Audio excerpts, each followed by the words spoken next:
entertainment, events and conferencing sector was one of the hardest hit industries during lockdown. Even when lockdown restrictions were eased, some companies did not manage to recover their losses. Events manager Sharif Baker says he is disappointed by the lack of acknowledgement of the events and catering industry by the president. He joins us to expand on this. This is one industry that has been brought to its knees. Thank you very much, Sharif, for joining us this afternoon. What would you have liked to have heard from the president? Good afternoon, and good afternoon to the viewers. Well, I think at the very least, acknowledgement that we exist.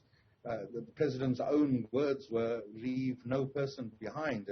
Clearly, the cultural creative industries has been left behind by the president and his cabinet, and it is very disappointing and quite honestly quite hurtful.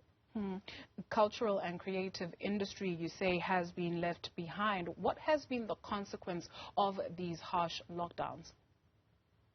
So it has been absolutely detrimental. The social partners working with NEDLAC has actually put facts and figures together, working very closely with the Department of Sport, Arts and Culture and Tourism at the impact of over 65% of either closures or loss of income or various topics on various genres of our industry. I mean, we're an industry that at once upon a time contributed almost 5% to the national GDP, which is nothing to scoff at. And right now, I mean, it's not as if we're asking for a handout, but not even an acknowledgement. I mean, the president's own words were that if it had not been for vaccination, he would not be standing here today. Now, he's obviously saying vaccinations work. And we have presented on numerous occasions to the president and to cabinet that open up our industry for the vaccinated. Under the SASRIA Act, we can regulate and we can control it. We've even proven it, not once, not twice, on multiple occasions. And once again, an industry that is down on its knees are more than just begging. We are dying, and not even to be acknowledged by the president of our country at SONA, at the State of a Nation's address, or was it a rally? I don't know. I'm confused because there was nothing that spoke about holistically of the South African community. Help us understand or help us appreciate the cultural and artistic industry, right? When we take a look at the fact that mostly we appreciate the people that we see, the faces that we see, but there's more to it than that. There's somebody that has to plug something in, there's somebody that has to switch the lights on, there's somebody that has to switch your mics on, so there's more to it than just the faces you see.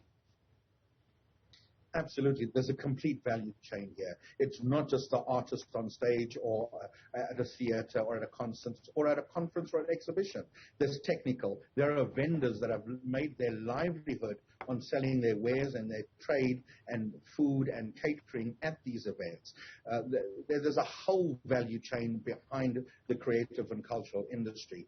And we've made it known, and we've been patient, and we have been accepting of the way things have been happening. And even as much as DSAC has assisted with some form of relief, it's clearly not sufficient.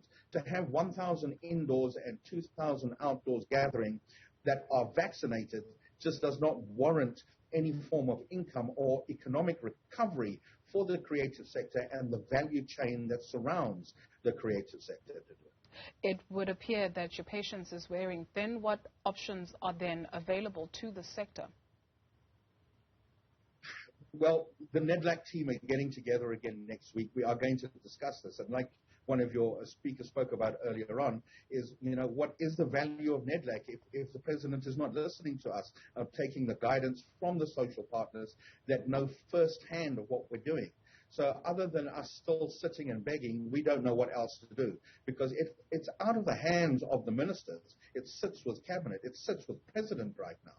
And until the president realizes that there are more lives at stake here that he wishes for us to all hold hands together with, there's going to be a lot more deaths and a lot more casualties to the industry and business and economy by virtue of losing companies, whether it be promoters, whether it be conferences, or whether it be technical houses. The damage is going to be devastating, and the bounce back that we hope that we could try and do is going to take many years, not overnight. So there needs to be an understanding from government that there is far-reaching implications and impact for the sector and for the government and for the country as a whole. What we need to do, I can't answer it because we've tried everything to do. Thank you very much for availing yourself this afternoon. Sharif Baker is the event manager at Technical Director, rather.